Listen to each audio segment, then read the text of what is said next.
He walked into the most expensive restaurant in the city, but his clothes screamed poverty. While the manager sneered and the other staff ignored him, one waitress, Kate, treated him with dignity. He sat at the best table and made a strange request. Just a black coffee and a side of fries.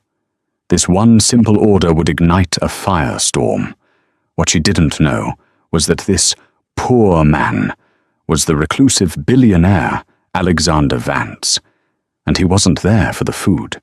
He was there for the truth, and her reaction to his test would change her life, and his forever. The Crimson Orchard wasn't just a restaurant, it was a theater. The curtains were floor-to-ceiling crimson velvet, the lighting was a soft, forgiving gold, and the staff were all actors playing their parts. Kate Morgan, unfortunately, felt like she'd been cast in a tragedy. At 26, she was the definition of overqualified and underpaid.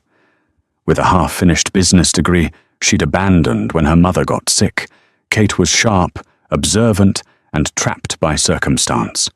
The medical bills for her younger sister, Maya, were a tidal wave that threatened to drown their small family.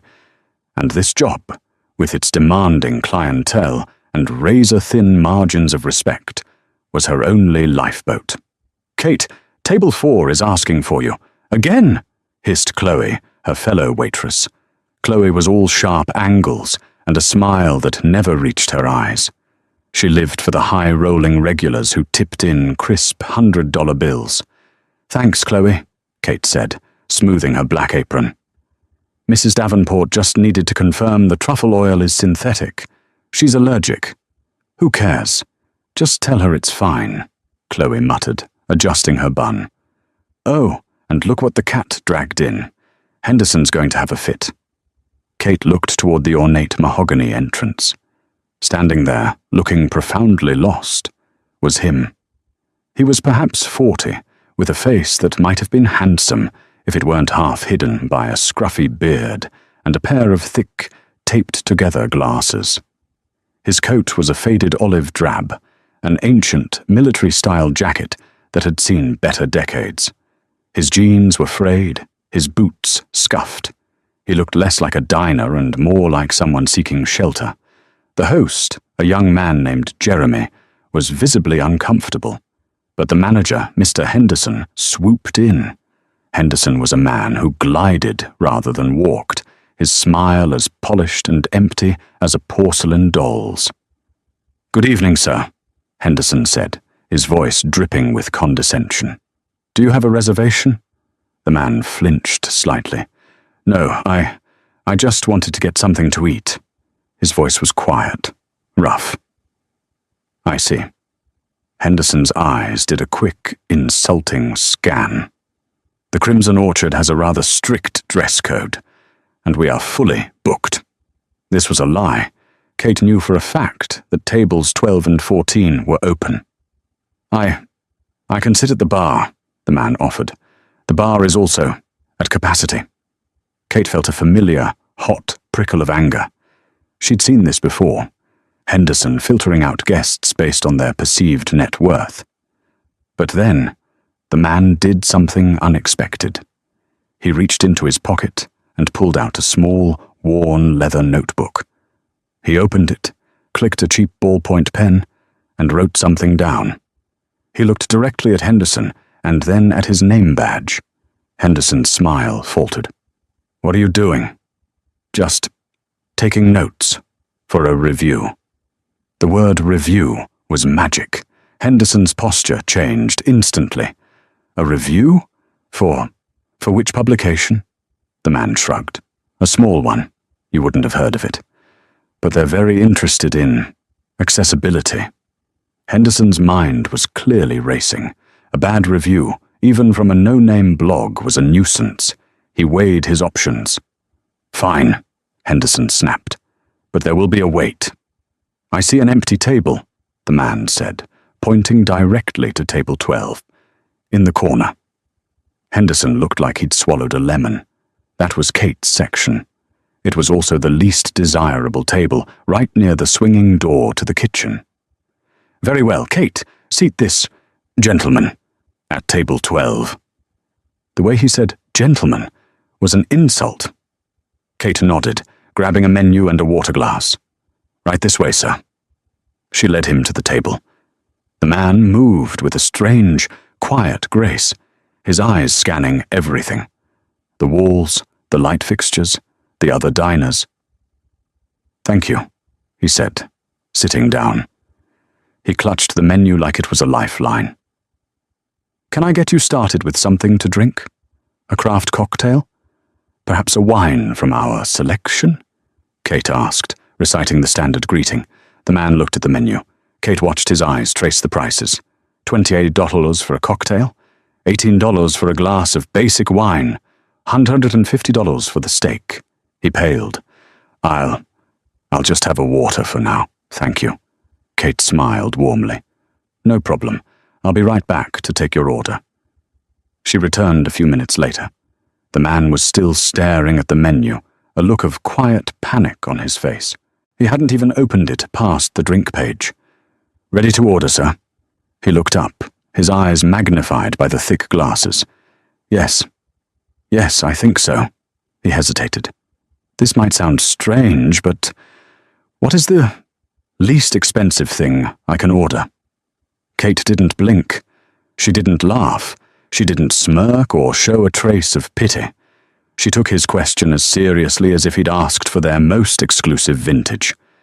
She leaned in slightly. Well, she said in a confidential tone, the menu is pretty pricey. But if you're not terribly hungry, the kitchen can do à la carte. The garlic herb fries on their own are fantastic, and they're only $12. We also have a simple black coffee for $5. The man looked at her, truly looked at her, for the first time. He seemed to be searching her face for mockery. He found none. That sounds perfect, he said, a small, genuine smile touching his lips. I'll have the garlic herb fries and a black coffee. Please. An excellent choice, Kate said, writing it down. They're my favorite thing on the menu. I'll put that right in for you. As she walked away, she didn't see him pull out his notebook again. He didn't write. He just watched her go, the smile fading into an expression of profound, unreadable calculation. He hadn't been won over. Not yet. He had been intrigued. The man, who Kate learned was Alex, from the name he gave for the coffee order, became a fixture. He came in 3, sometimes 4 times a week, always at the busiest part of the dinner rush. He always requested table 12, Kate's section, and he always ordered the same thing, black coffee and a side of garlic herb fries. To the rest of the staff, he was a joke. Your boyfriend's here, Kate, Chloe would sneer, bustling past with a tray of $50 seafood towers. Maybe tonight he'll splurge and get ketchup. Mr. Henderson was less amused.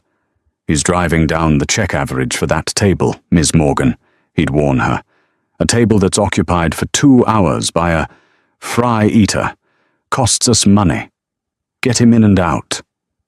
But Kate couldn't bring herself to rush him. She treated him with the same professional warmth as she did the tech moguls and old money heiresses. She refilled his coffee, brought him fresh napkins, and asked him how his day was.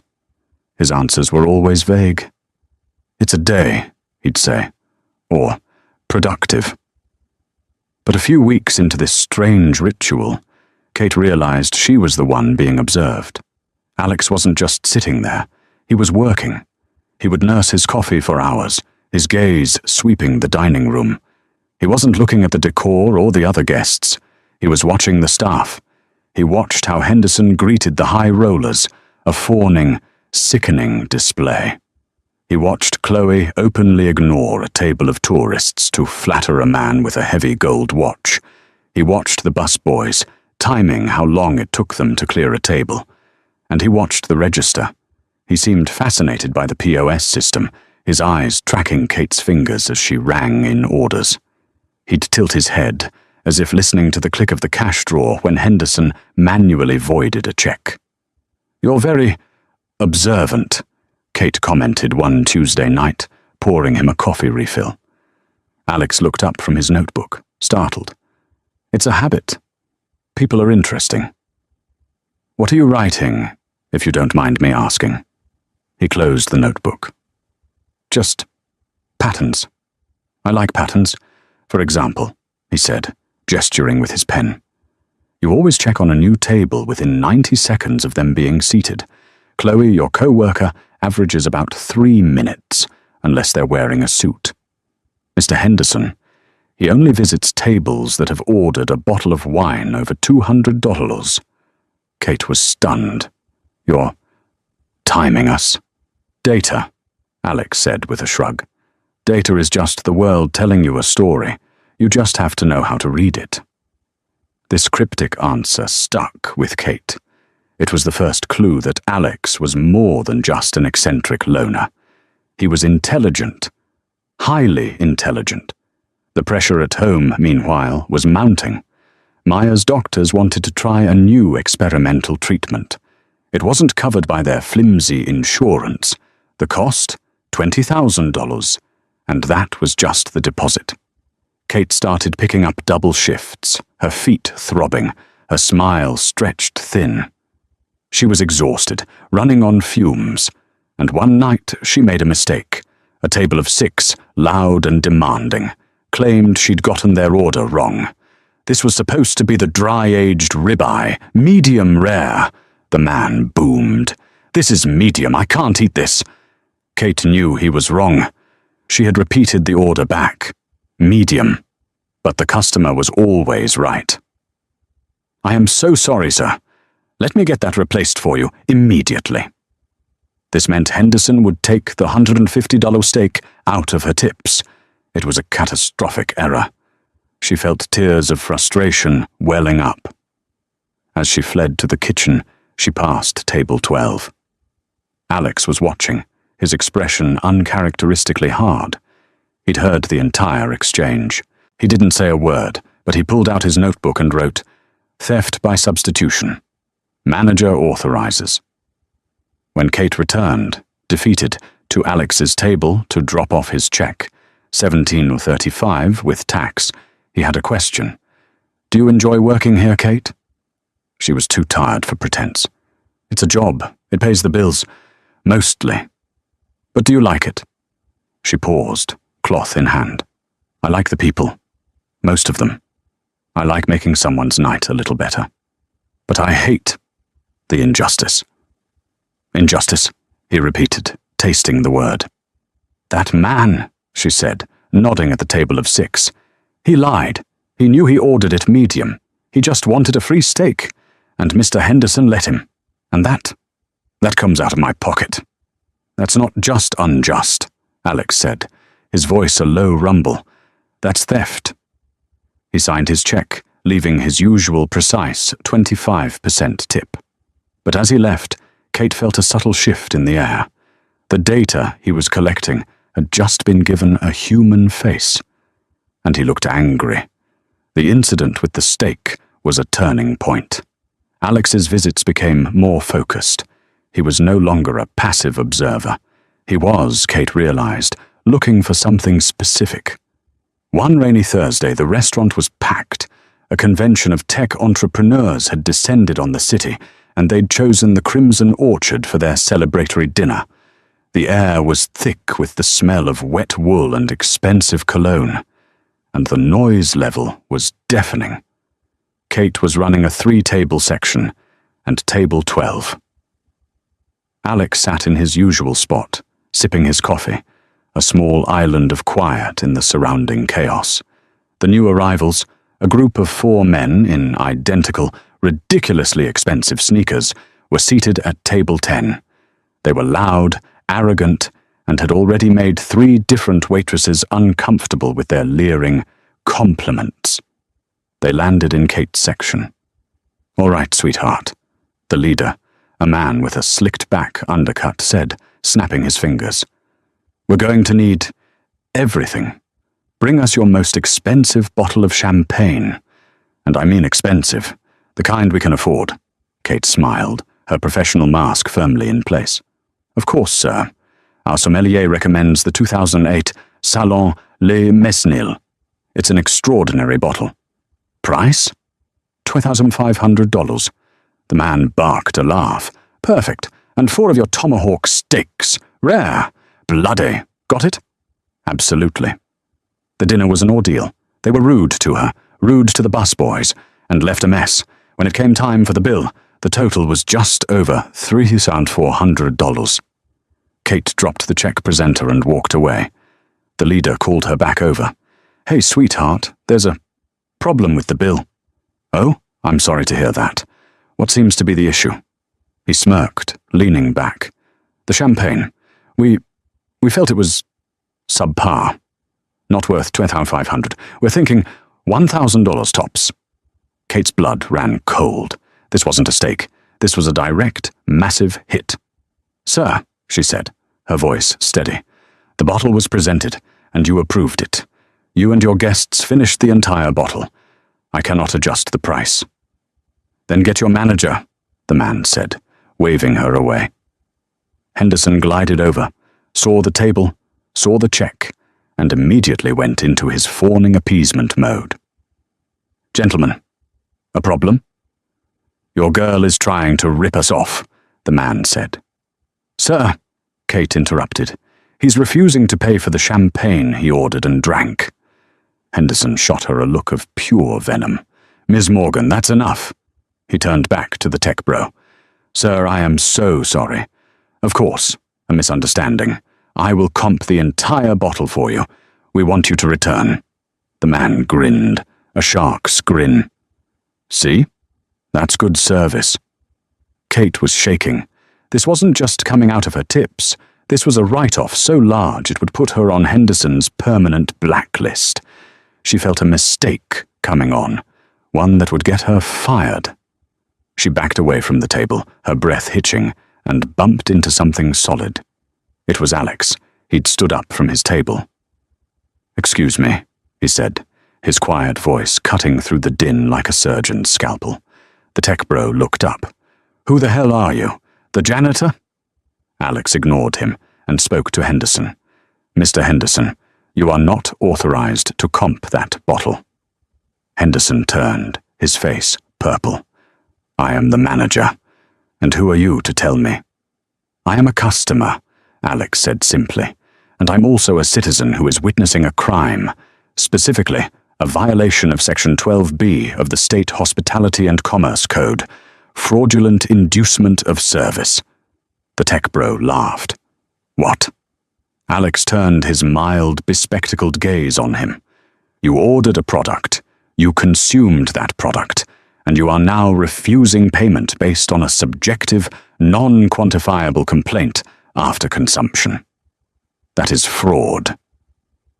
Furthermore, he said, turning back to Henderson, by comping this item without a valid service or product failure, you are essentially facilitating that fraud.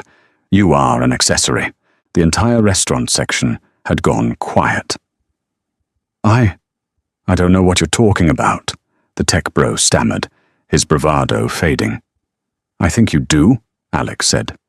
You're a tech entrepreneur, aren't you? Your company, CypherGen, just went public. Am I correct? The man's blood drained from his face.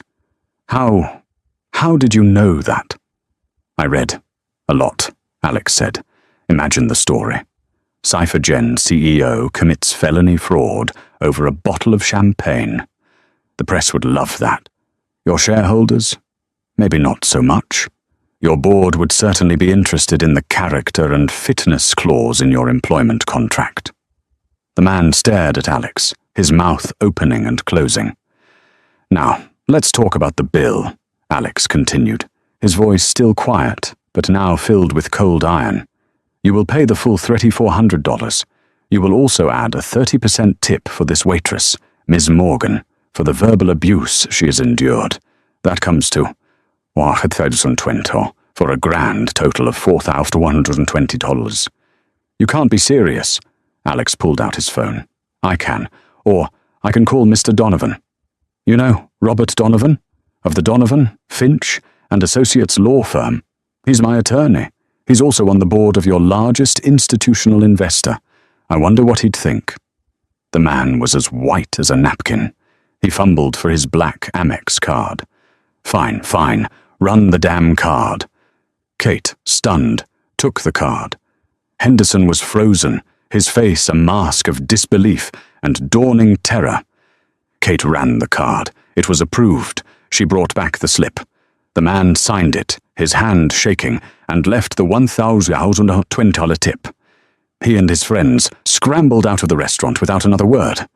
Kate turned to Alex, her hands full. I don't... How? Alex just smiled, that same small, quiet smile. I told you. I like patterns, and I really, really hate bullies. He walked back to his table, sat down and picked up his coffee cup as if nothing had happened. But Henderson was staring at him, not as a nuisance, but as a threat. And Kate was staring at him as something else entirely. Not a charity case, not an eccentric, but a protector. The Alex problem, as Henderson now called it, had become a crisis. The incident with the tech bros had sent shockwaves through the staff. Chloe was suddenly, if grudgingly, respectful of Kate's weird friend. Henderson, however, was terrified. He'd spent an hour on Google trying to find Alex and Robert Donovan. He found thousands of Donovans, but no combination that explained the quiet, terrifying authority of the man in the drab jacket. Alex wasn't a blogger. He was something far more dangerous. He was an unknown quantity with power, and he was now digging. Alex's habits changed. He still ordered his fries and coffee, but he'd also ask Kate questions. "That wine you're carrying," he said one night, nodding to a bottle of Chateau Margaux 1982 she was delivering to a table. "Beautiful bottle, vintage of the century." "So I'm told," Kate said. "It's $7,000 a bottle. I'm afraid to even breathe on it." "Who's it for?" "Table 2. The venture capitalist, Mr. Sterling. Mr. Henderson is comping it for him, to celebrate his new fund," he said. Alex watched the delivery. He watched Henderson pour the wine with a flourish. He watched Mr. Sterling take a sip, nod, and go back to his phone. Later that night, Kate was in the back office, running her end-of-night report. She was surprised to see Henderson there, which was rare. He was usually at the bar, schmoozing. He was at the computer, typing furiously, and looked startled when she entered. "Miss Morgan, you're late closing out." "Just running the numbers, sir." Kate glanced at his screen. He was in the inventory management system. He clicked out of it immediately. "Well, hurry up, I'm closing the building." Something felt off. She mentioned it to Alex the next night. "It's strange," she said, wiping down his table. "Mr. Henderson comped that $7,000 bottle of Chateau Margaux last night. But when I was checking the inventory for the sommelier today, the bottle count was normal." Alex looked up from his notebook. "What do you mean?" "I mean, we had 3 bottles of the 82. We still have 3 bottles, but Mr. Sterling drank one. So, how can that be?" Alex's eyes lit up with a frightening intensity. "Kate, where did the bottle that Mr. Sterling drank come from?" "From the cellar, I assume. The sommelier brought it up." "No," Alex said, more to himself. "No, the inventory. That's a digital record. But the bottle... Kate, did you see the bottle after it was finished?" "No. The busboy, new kid. Pavel. He took it away." "Pavel," Alex said. "The one who only works Monday, Wednesday, and Friday. The one who is Mr. Henderson's cousin?" Kate's jaw dropped. I think so. Yes." "How did you know that?" "Patterns," Alex whispered. "Kate, this is very important. Have you noticed any other discrepancies? Anything at all?" She thought hard. "Well, yes. But I thought I was just tired. The numbers. They've been off for months. Not my drawer, that's always perfect. But the restaurant's numbers. The POS system crashes almost every Friday night. Always for the same hour, between 10 and 11 p.m. Henderson always fixes it. He says it's a glitch, and he has to manually reconcile all the cash checks from that hour. Alex was no longer writing. He was vibrating. A manual reconciliation, he said, of all cash checks, during the busiest hour of the busiest night. Yes, Kate said, not understanding. He's very dedicated.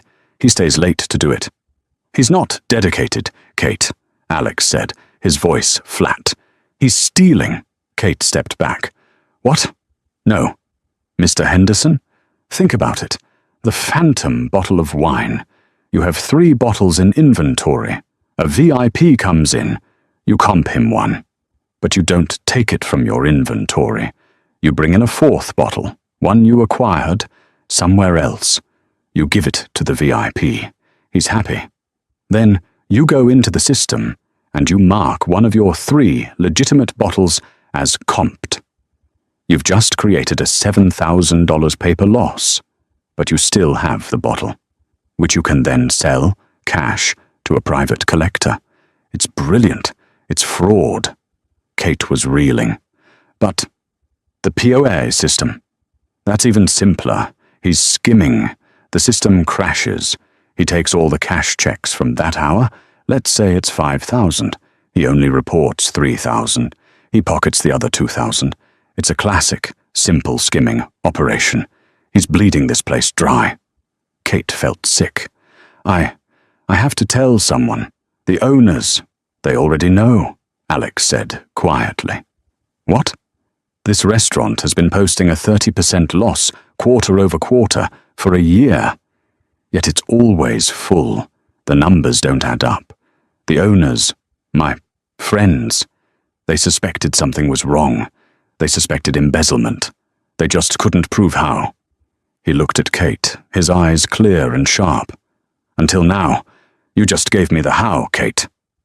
Before Kate could respond, she heard her name being screamed from the front of the restaurant. It was Chloe. Kate! Oh my God, Kate! She and Alex ran from the back. A woman at table 5, a high-profile socialite named Mrs. Delacroix, was standing, her face a mask of horror. Mr. Henderson was beside her, wringing his hands.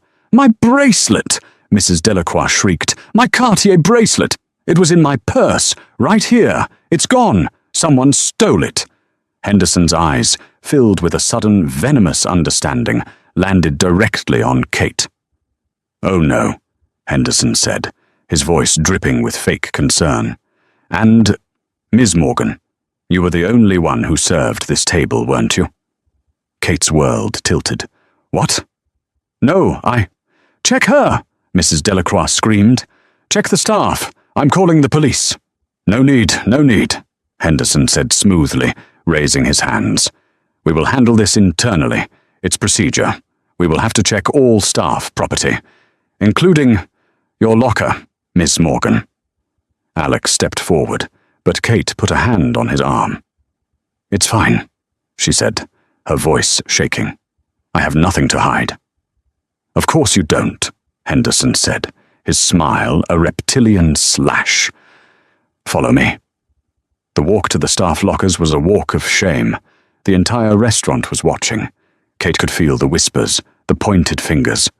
Mrs. Delacroix followed, flanked by Henderson and a large, stone-faced security guard. Alex trailed behind them, his face a thundercloud. This is ridiculous, Mr. Henderson, Kate said, her voice trembling but firm. I didn't take anything. Procedure, Miss Morgan, Henderson said, his keys jangling. We have to eliminate all possibilities to satisfy the guest. They reached the lockers. Which one is yours? Number 14. Henderson inserted the master key. He didn't turn it. He looked at her. Last chance, Kate. Did you accidentally pick something up? Put something in your bag for safekeeping? Open the locker, Mr. Henderson. He did. Her small, worn backpack was on the top shelf. Her worn-out nursing shoes for Maya's hospital visits were on the bottom. The bag, Mrs. Delacroix demanded. Check the bag. With your permission, Ms. Morgan, Henderson asked, the picture of politeness. Kate nodded numbly. He unzipped the main compartment. He rooted around, past her wallet, her spare apron, a half-eaten granola bar. "Ah," he said. "What is this?" He pulled his hand out. Dangling from his fingers, flashing under the harsh fluorescent light, was a diamond and onyx bracelet, a Cartier Panther. Time stopped. Kate's breath left her lungs in a painful rush. "No," she whispered. "No, that's not possible." "My bracelet!" Mrs. Delacroix shrieked, pointing a trembling finger. You thief! I've never seen that before in my life," Kate cried, looking at Henderson. You put it there." Henderson recoiled, clutching his chest in mock offense. "Miss Morgan, accusing me, after I have protected you, after I have overlooked your association with that man." He gestured to Alex, who stood frozen at the end of the hall, his face pale. "I didn't." Kate was sobbing now, the hot, humiliating tears she'd held back for months, finally breaking free. "I didn't do it. I swear. It's right here." Chloe materialized from nowhere, her phone out, probably filming. "Oh, Kate, I never thought you'd sink so low. Stealing from a guest. We're all going to be fired." "Security," Henderson said, his voice flat and cold. "Please escort Miss Morgan out of the building. We will handle the rest." "You're firing me?" Kate looked, wild-eyed, from Henderson to the security guard. "Firing you?" Henderson laughed, a dry, ugly sound. "My dear, I am having you arrested. Theft. Grand larceny, I believe. That bracelet is worth over $50,000. No, please. My sister. I need this job. I didn't—" The security guard, a man she'd shared coffee with just that morning, grabbed her arm. Not gently. "Mr. Henderson, I am begging you. Take her out and call the police. Tell them we have the thief in custody." The guard began to pull her toward the exit. Kate saw her life ending. The job, her reputation, the money for Maya, all of it. Gone. She'd be in jail. She was a thief. She looked back, desperate, and her eyes met Alex's. He was just standing there, watching. His face was unreadable. He wasn't helping. He wasn't saving her. He was letting it happen. That was the blow that truly broke her. The tech bros, the stakes, the wine. It was all a game. In the real world, men like Alex didn't save waitresses like her. She was alone. "Let's go, miss," the guard said, tugging her harder. They reached the main dining room. The hush was deafening. Every diner was watching as Kate Morgan, the thief, was dragged through the restaurant. They were almost at the door. Henderson was right behind them, followed by Mrs. Delacroix, who was dabbing at her dry eyes. "Stop." The word was not loud. It was barely a whisper, but it had the force of a physical blow. The security guard froze. Alex had not moved from the hallway. He just stood there. "I said stop," he said again, a little louder. He took a step forward. Henderson turned. "Sir, this is a private staff matter. I must ask you to return to your table, or I will have you removed as well." "You will?" Alex asked. He took off his taped glasses, and it was as if a mask had fallen away. His eyes, no longer magnified and distorted, were a piercing, glacial blue. He undid the top button of his drab coat. "I don't think you will." He walked, not quickly, but with a sudden, lethal purpose, into the center of the dining room. He ran a hand through his hair, pushing back the shaggy mess, revealing a sharp, aristocratic hairline. The man who had been Alex was gone. In his place was a stranger, one who radiated an aura of absolute, terrifying power. "What is this?" Henderson demanded, his voice suddenly shaky. "This," the man said, "is what's known as the part where the curtain falls." He looked at the security guard. "Let her go. Now." The guard, looking from Henderson to this new, transformed man, instinctively dropped Kate's arm.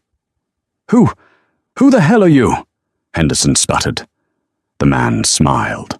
It was not the kind smile Kate knew. It was cold, sharp, and dangerous. "My name," he said, his voice now clear and resonant, filling the silent room, "is Alexander Vance." The name hung in the air. Kate didn't recognize it. But Henderson's face went from puce to a color of white Kate had never seen on a human being. "Vance, as in Vance Global Holdings," Henderson whispered. "The very same," Alexander said. "Vance Global, the company that owns this building, the company that holds the primary mortgage on this restaurant, and, as of 9 a.m. tomorrow, the company that will be the 100% sole owner of the Crimson Orchard, following your owner's catastrophic and frankly predictable default." He looked around the room, at the staff, at the diners, at Kate. "I've been auditing this establishment for 6 weeks. I came here to find out why a restaurant with this much traffic was hemorrhaging money. I suspected incompetence. What I found," and his gaze landed on Henderson like a physical weight, "was high-level, systematic fraud."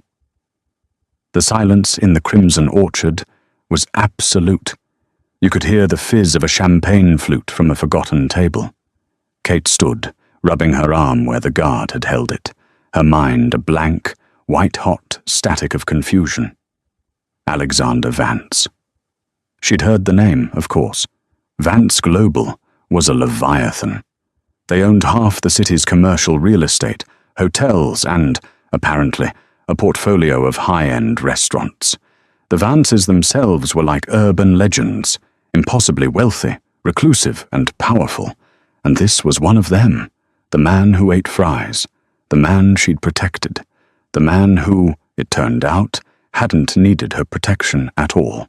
"Mr. Henderson," Alexander continued, his voice calm, "let's review your performance, shall we?"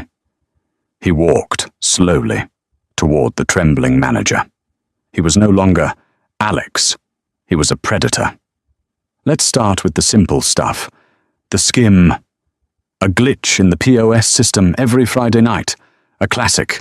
You pocket, by my estimation, about $2,000 a week in cash, $104,000 a year. Tax-free." "Not bad." Henderson was trying to speak, but only a gurgle came out. "But that's just petty cash," Alexander said, waving a hand dismissively. "The real masterstroke was the wine." He turned to the diners. "Mr. Henderson here developed a truly brilliant scheme. He would acquire, let's call them off-market, high-end vintages, like, for example, a Chateau Margaux, 1982. He looked at Mr. Sterling at table 2, who was now paying very close attention. He would then comp that bottle to a VIP guest. The guest is happy. But the bottle didn't come from the restaurant's inventory. It was a phantom. Then Mr. Henderson would go into the digital inventory and mark one of the real bottles as comped. A $7,000 loss for the restaurant. But the real bottle was still in the cellar. He was free to sell that bottle for cash to a private collector. He was, in effect, laundering his counterfeit inventory through the restaurant's books and stealing the real inventory. Chloe's mouth was open so wide, Kate worried it might unhinge. I, Henderson stammered. "But you got greedy, didn't you, Mr. Henderson?" Alexander's voice dropped. "And you got sloppy. You involved your cousin, Pavel. You got scared when I started asking questions. And then..." He looked at Kate, his expression softening for just a fraction of a second. "And then Ms. Morgan, in her decency, noticed the numbers didn't add up. She saw the rot. And you knew she was a threat." He turned back to Henderson. "So you decided to frame her. You needed her gone. Which brings us to Mrs. Delacroix." He turned to the socialite, who was trying to blend into the velvet wallpaper. "Hello, Mrs. Delacroix. Or should I say, Mary Beth Higgins from Henderson's hometown, a community theatre actress, I believe." The woman went pale. "I don't know what you're talking about." "Don't you?" Alexander said. "You lost your bracelet." "A bracelet," he said, turning back to Henderson, "that you gave to Kate's co-worker, Chloe, to plant in her locker." Chloe let out a small squeak. "I didn't. He just told me to put a package in there. He said it was a birthday surprise for her." "A lovely thought, Chloe," Alexander said sarcastically. "Unfortunately for you, you're now an accomplice to felony conspiracy." "And the bracelet," Alexander said, turning back to Henderson. "The Cartier Panther. A beautiful piece. Worth, as you said, 50,000. It's also, unfortunately, a very well-known piece. It was reported stolen 6 months ago from the home of a Mrs. Vanderbilt. A theft that, according to the police report, happened while a private catering manager was supervising an event at the home. And that manager's name was yours, Mr. Henderson. It was a checkmate, a total, devastating checkmate." Henderson, defeated, slumped. You can't prove any of that." "Can't I?" Alexander smiled. He pulled his cheap, battered phone from his pocket. It was not a smartphone. It was an old, digital voice recorder. "I told you, Kate," he said, holding it up. "I like patterns. I like data." He clicked a button, and Henderson's voice filled the room, cold and clear, from a recording made just an hour earlier. "Phone rings. Henderson. Mary Beth, it's time. At 9:30, you'll notice it's gone. Make a scene. I've already had Chloe plant the bracelet. The waitress, Kate, will be gone by 10. The problem will be solved. Yes, your $5,000 will be transferred tomorrow." "You!" Henderson lunged, not at Alexander, but at Kate. "You set me up! You bitch!" He was fast, his desperation giving him a burst of strength, but Alexander was faster. He stepped in front of Kate, a blur of motion. He didn't punch Henderson. He didn't have to. He used Henderson's own momentum against him, a simple, elegant pivot, and sent the manager sprawling onto a dessert cart. At that exact moment, the front doors of the restaurant burst open. 2 uniformed police officers, followed by 2 men in dark, impeccably tailored suits, walked in. "Mr. Vance," one of the suits said. "Apologies for the delay. We were securing the exits." "Gentlemen," Alexander said, buttoning his drab coat. "Mr. Henderson here," he pointed to the man covered in creme brulee, "is your embezzler. Mary Beth Higgins is his accomplice. And Chloe, well, Chloe is a witness who I'm sure is eager to cooperate in exchange for a lesser charge." Chloe burst into tears. "I'll tell you everything. It was all him." The police officers cuffed Henderson, who was muttering, "My life is over. My life is over." As they hauled him and a sobbing Mary Beth out, one of Alexander's suits, the man Kate now recognized as the Mr. Donovan he'd mentioned, stepped forward. "The restaurant is clear, sir. We've taken Mr. Pavel into custody in the alley. He was disposing of several cases of wine." "Excellent, Robert," Alexander said. He then turned to the assembled staff. "The Crimson Orchard is now closed, indefinitely. You will all be receiving severance pay. My team will be in touch." The staff and the diners began to file out, a stunned, silent exodus. Finally, the vast crimson and gold room was empty, except for 2 people, Kate Morgan and Alexander Vance. Kate stood in the wreckage of the dessert cart, her hands clasped in front of her to stop them from shaking. The adrenaline that had surged when Henderson lunged was now ebbing, leaving behind a cold, trembling exhaustion. The vast, opulent room, now cleared of its staff and patrons, felt like a mausoleum. You knew," she said, her voice small, barely a whisper.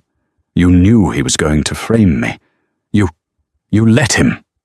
The accusation hung in the air, sharp and painful. The feeling of betrayal was, in its own way, as sharp as the fear had been. Alexander turned. The hard, corporate raider facade softened instantly.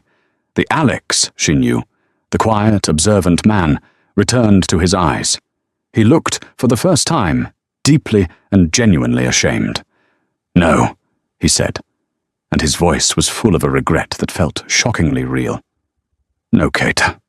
I swear to you on my family's name, I did not see that coming." He took a step toward her, but stopped, as if sensing he had no right to comfort her.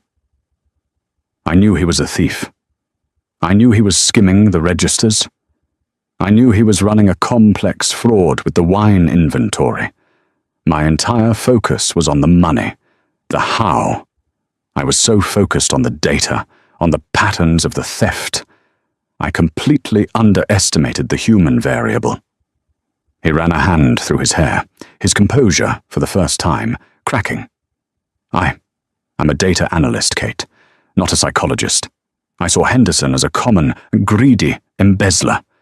I didn't see him as this, as a man capable of such personal, vindictive cruelty, as someone who would destroy an innocent person's life to cover his tracks.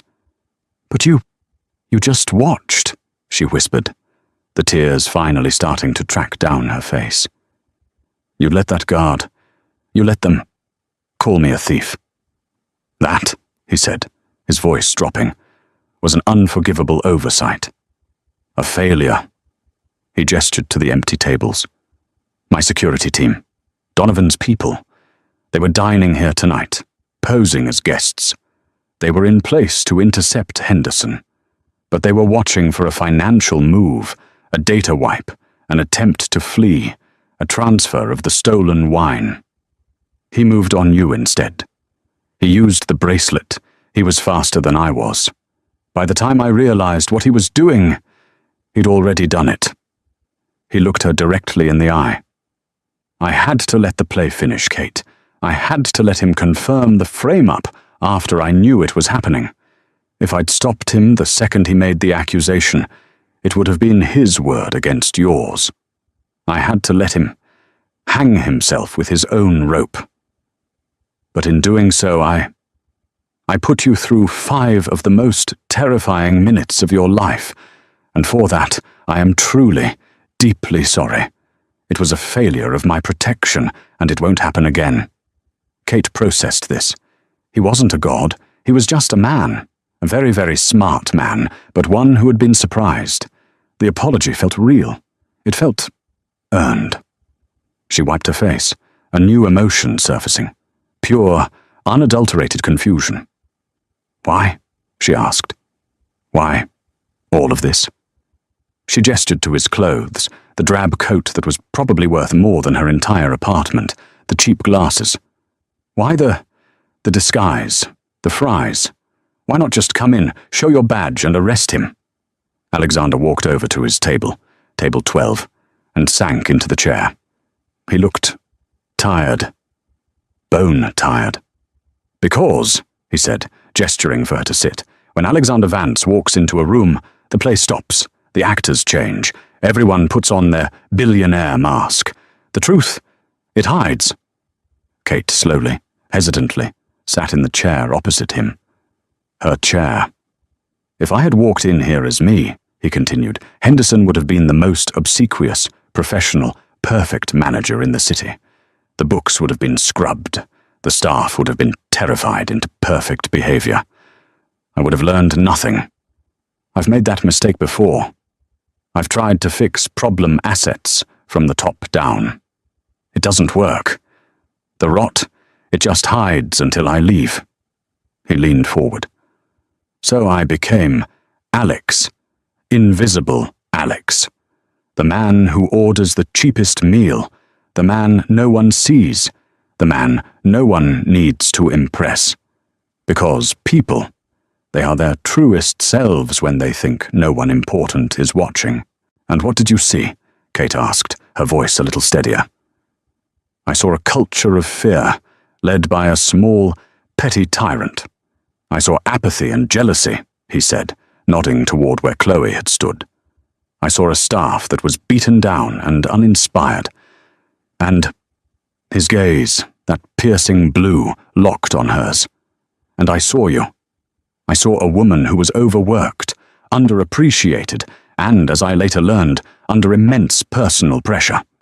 And I saw her treat the invisible man with the same dignity, the same respect, and the same kindness as the billionaires at table 4.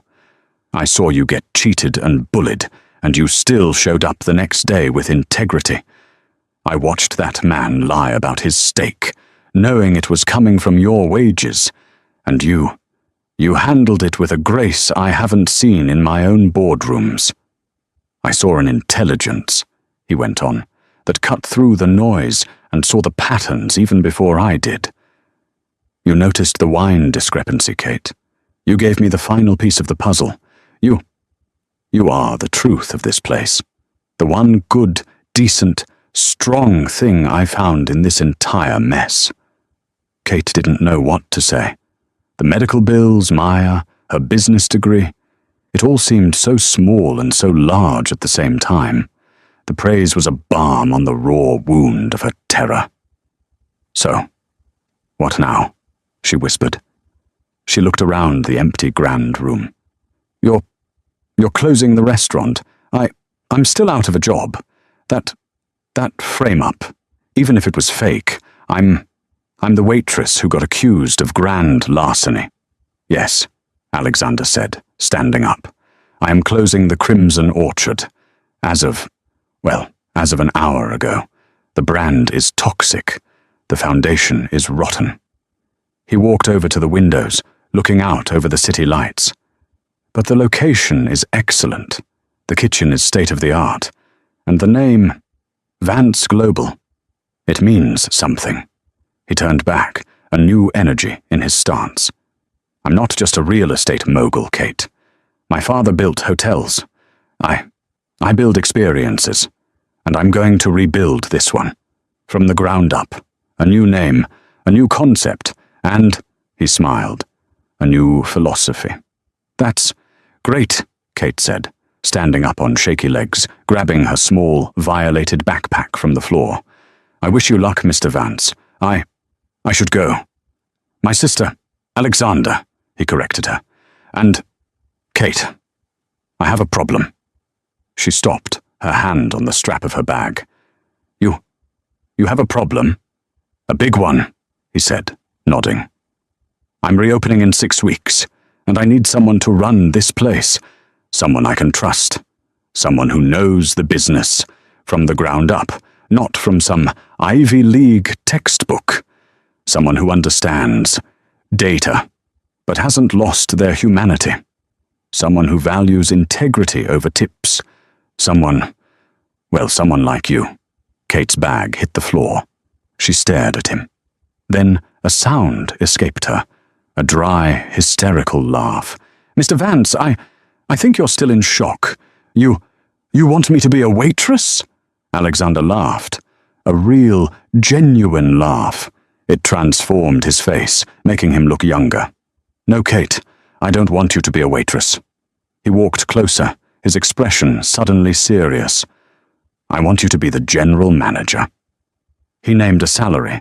It was a number so large, Kate literally couldn't process it. It was a number that didn't exist in her world. It was, Maya's treatment is paid for money. It was, we're moving out of our tiny apartment money. It was, go back and finish your degree online because you want to, not because you have to, money. But, she stammered, her brain short-circuiting. I don't have a degree. I'm just a waitress. I've never managed anything. I don't know how to run a multi-million-dollar restaurant. You know how to be decent, Alexander said, his voice soft but firm. You know how to be smart. You know how to be brave. You've been managing a crisis at home. You've been managing entitled customers. And you've been managing a corrupt boss, all at the same time. He stepped closer. Kate, I can teach you how to read a P&L sheet in an afternoon. I can teach you about supply chains and margins. That's the easy part. What I can't teach, what no one can teach, is integrity, character, guts, that you have to be born with, or you have to fight like hell to keep. And you have it in spades. I'm not offering you this job despite you being a waitress. I'm offering it to you because of how you were a waitress. He held his hand out, not for a handshake, but as an open gesture. The job is yours, if you want it. Kate looked at the man who was Alex and Alexander, the man who had tested her, who had terrified her, who had saved her, and who was now offering her everything. She thought of Maya. She thought of the tech bros. She thought of Henderson. She thought of the garlic herb fries. She straightened her back. She wasn't just Kate the waitress. She was Kate Morgan, and she was a fast learner. I have some conditions, she said. Alexander Vance looked surprised, and then a slow, brilliant smile spread across his face. Of course you do. I'm listening. First, she said, her voice gaining strength, I hire my own staff. All of them. I'm not working with another Chloe, ever. The culture here, it was toxic. I'll hire people based on character, not just their resume. I'll find the other Kates. Done, Alexander said immediately. Second, we will have one item on the menu, no matter how high-end this place gets, that anyone can afford, even if it's just coffee and fries. I don't ever want this place to become a fortress for the rich. It needs to have a soul. That means anyone should be able to walk in here and be treated with dignity, even if all they can afford is the Alex special. Alexander's smile widened. It'll be our integrity item. I love it. And third, she took a deep breath, meeting his gaze without flinching. You. No more undercover work. No more spying. No more tests. If you have a problem with my restaurant, you come to me. As my boss. Not as a ghost. I can't build a team on a foundation of trust if the owner is playing games. I won't work for someone I can't trust, to be honest with me. The smile faded, replaced by a look of profound respect. He nodded, a sharp, decisive movement. You have my word. Scout's honor. From now on, I'll just use the front door. Like a normal person. Good. Kate finally, let out the breath she'd been holding. A new, strange, powerful confidence settled over her. She stuck out her hand. In that case, Mr. Vance, you've got a general manager. He took her hand, his grip firm and warm. Call me Alexander. He released her hand, but then he did something surprising. He didn't leave. He walked back to the bar, found a clean coffee cup, and poured a black coffee from the pot that was, miraculously, still warm. He walked back to table 12 and sat down. My first order, Ms. Manager, Alexander Vance said, placing a $5 bill on the table. When you have a moment. Kate looked at him, the billionaire in his beggar's coat, and she, the waitress who was now his boss. A small, genuine smile touched her lips. She picked up a clean apron from the service station and, for the first time, tied it on with a feeling of pure, unadulterated power. Right away, she said, her voice clear and strong. Right away, Alexander. And so, Kate's life changed in an instant. Not because a rich man saved her, but because her own, unshakable character was a light in the darkness. She proved that integrity is a currency that billionaires can't buy, but they will invest in. 6 weeks later, the Morgan, as Alexander called the new restaurant, opened to rave reviews, with a new menu, a new culture of respect, and the best garlic herb fries in the city, available for just $12. What did you think of Kate's story? Have you ever felt invisible in your job, only to have one small act of kindness change everything? This story shows us that you never, ever know who you're talking to, and that treating everyone with dignity isn't just a good deed. It's a superpower. If you loved this story, please show your support by hitting the like button, sharing this video with someone who needs a little hope, and subscribing to the channel for more dramatic stories.